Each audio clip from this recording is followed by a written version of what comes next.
Michael Anderson had the kind of life people envied on the surface. Owner of a sleek tech consulting firm in downtown Atlanta, a modern house in the suburbs, and a wife who had stood by him through every lean year leading to his success.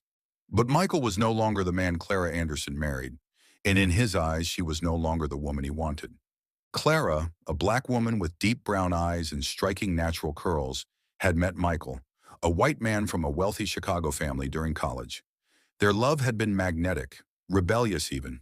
Against the skepticism of both families and their vastly different upbringings, they had carved a life together. But love doesn't always survive unchecked privilege and growing resentment. It started subtly. He stopped waiting for her after work. He began working late, taking business trips that were more pleasure than deal-making. Clara, once a spirited artist with gallery dreams, had given it all up after their daughter Ava was born. The pregnancy had been hard. Clara gained weight, and the pounds clung to her afterward, stubbornly resisting every effort.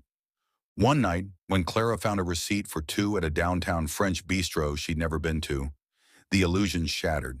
She confronted him. He didn't deny it. "You've let yourself go, Clara," he said flatly. "I need more. I deserve more." The words bruised her harder than any slap.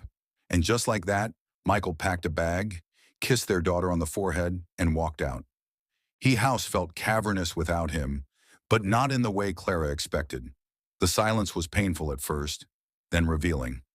She could hear herself think again. She cried for days, not just from betrayal, but from shame. She looked at herself in the mirror with his cruel words ringing in her ears.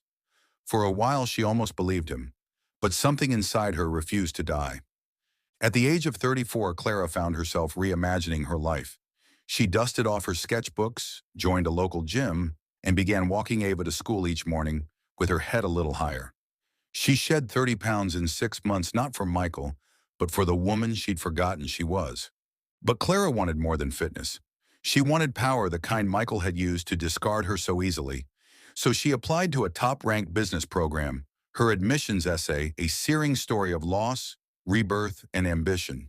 She was accepted. Ava watched it all. At just 9 years old, she asked questions no child should have to ask. "Did Daddy leave because you're not skinny?" The sting of those words turned into Clara's fuel. Ava would never grow up thinking her worth depended on someone else's gaze. While Clara rose, Michael stumbled. The young woman he left Clara for, Amanda, turned out to be more interested in yacht parties and Instagram than building a life.